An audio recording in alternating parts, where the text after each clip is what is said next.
Ne aflăm în depozitul Bibliotecii Agenției Naționale a Arhivelor, care are la păstrare peste 55.000 de unități de păstrare, iar cele mai vechi cărți sunt de la începutul secolului al XIX-lea.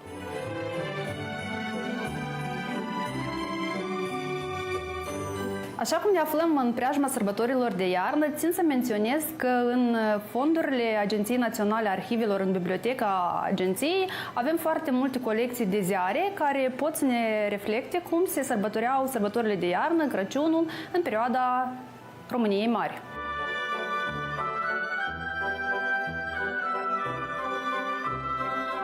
În aceste ziare putem să găsim foarte multe articole despre cum sărbătoreau Crăciunul, despre Crăciun, ce vorbeau oamenii simpli de la țară, trimiteau foarte multe articole la redacție care erau publicate și putem să le vedem și noi. Acest ziar este din anul 1927 și putem să vedem, de exemplu, câteva poezii despre Moș Crăciun scrise de către cetățeni, nu de scriitori, cum obișnuim noi să le citim, să le învățăm, dar despre oamenii de la țară. Astfel, noi putem să vedem și să reînviem, dacă putem să spunem așa, tradițiile și obiceiurile, care multe din ele deja nu se mai practică la noi.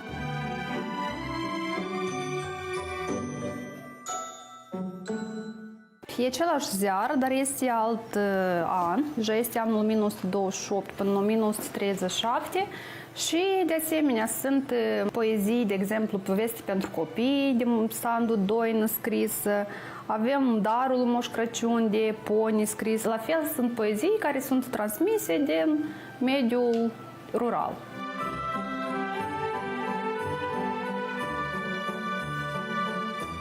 O altă colecție de ziare pe care o deține Biblioteca Agenției Naționale a Arhivelor este ziarul Basarabia, care la fel este din anii 30, de ceea ce avem ziarul de la 1930-1932, unde de asemenea putem să găsim informații inedite despre cum se petreceau sărbătorile de iarnă în diferite orașe, care era programul restaurantelor, ce restaurante erau în localuri, că noi toți acum suntem cumva în căutarea celor mai bune restaurante. Iată, de exemplu, la Soroca avem restaurantul Flora, care propunea mâncare și băutură și muzică la radio, prețuri foarte bune, după cum este menționat în acest ziar. Avem de asemenea un articol despre nașterea Mântuitorului Iisus Hristos, avem despre colind informații, ce înseamnă colindul și care era menirea lui, de ce copiii îmblau cu colindatul și nu doar copiii. Avem date în strămoșești, deci cu steaua, Doina Mami, sunt foarte multe colinzi.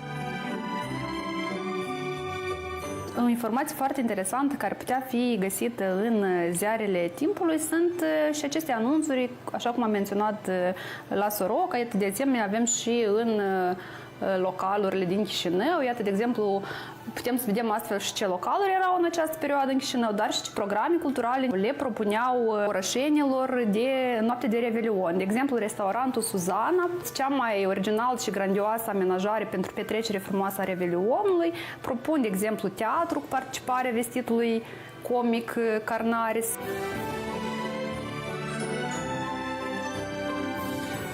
Un alt restaurant este restaurantul Londra, care de asemenea vine și acest restaurant cu un program, printre care Marele Cabaret, deci programul va fi vesel, cu dansuri moderne, cu câteva trupe de balet. Putem să vedem și foarte multe ansambluri și coruri care activau în perioada interbelică în Chișinău, corul țiganilor, cântece și jocuri țigănești, deci cumva era un program cultural foarte bine pus la punct. În ziarul Viața Basarabiei, de exemplu, pentru anul 1938, de asemenea, pot fi văzute foarte multe imagini care reflectă sărbătorile de iarnă. Avem aici un obicei cu buhaiul. Nu știu dacă acum se mai practică acest obicei, dar ar fi foarte bine ca noi prin aceste emisiuni cumva să ne înviem tradițiile, ca copiii să umble cu ratul, să umble cu buhaiul și să nu se pierde aceste tradiții și obiceiuri. De asemenea, putem să vedem în acest ziar Viața Basarabiei ce cadouri se făceau în perioada interbelică. La mare căutare era apa de colonie, parfumurile, pudra, deci cosmetică. În mare parte vedem că cadouri erau special reclamate pentru doamne. Și se reclamau foarte mult cărțile, deci erau foarte mari reduceri la cărți și peste tot, așa cum o să vedem și în ziar, se făceau reduceri și se propuneau ca de anul nou să se cumpere cadouri cărți.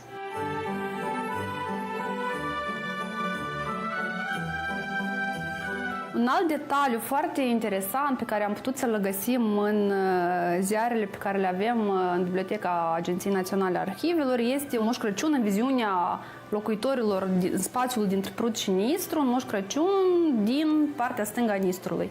Ținem să menționăm că este un desen din anul 1936, așa cum cunoaștem anul 1936-1937 a avut un rol negativ, dacă putem spune așa, în teritoriul din partea stângă a Nistrului a avut loc Marea Teroare și dacă noi aici sărbătoream, așa cum am văzut, cu cadouri și în localuri și frumos, cei din partea stângă a Nistrului aveau parte de un Crăciun mult mai trist.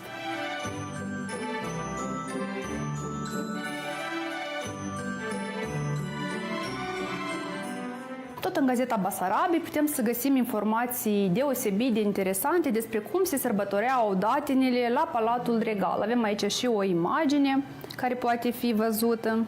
De asemenea, avem informații despre cum guvernanții își petreceau vacanțele. Așa cum vedem aici, își petreceau vacanțele prin România, la Predeal, în Cernăuți, unii mergeau și la Paris.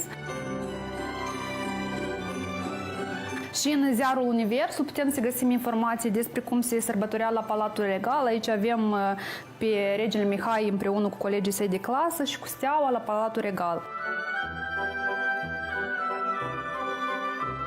Avem aici un articol despre Crăciunul parizian, deci sunt impresiile celor care au sărbătorit Crăciunul în Paris. Da, de asemenea sunt reclamate parfumurile care sunt cele mai reclamate în ajunul sărbătorilor de iarnă. Avem aici o imagine de la sărbarea datinilor strămoșești la Ateneul Român. Este vorba despre echipe școlare pe scena Ateneului, deci elevii mergeau aici, ca și în zilele noastre, la Palatul Național, ca să sărbătorească datinile strămoșești. În ziarul Cuvânt Moldovenesc, de asemenea, sunt informații foarte interesante despre nașterea lui Hristos. Avem cum trebuie să fie un pom de Crăciun, articol. Avem o poezie, Nașterea, este o poezie foarte interesantă. O să vă citesc o strofă. În nori de smirnă și tămâie, cu toții nașterea-i slăvim, căci el de veacuri ne mângâie, cu graiul lui ne hierovim. Foarte interesant este că în aceste ziare de epocă noi putem să găsim și imagini care le găsim foarte rar, imagini colorate despre nașterea Domnului. De exemplu, se întâmplă foarte rar ca într-un ziar să găsești o imagine colorată. Noi avem aici Pruncul Sfânt, nașterea Pruncului Sfânt, color. Avem imagini despre copiii care sărbătoresc Crăciunul împreună cu Moș Crăciun.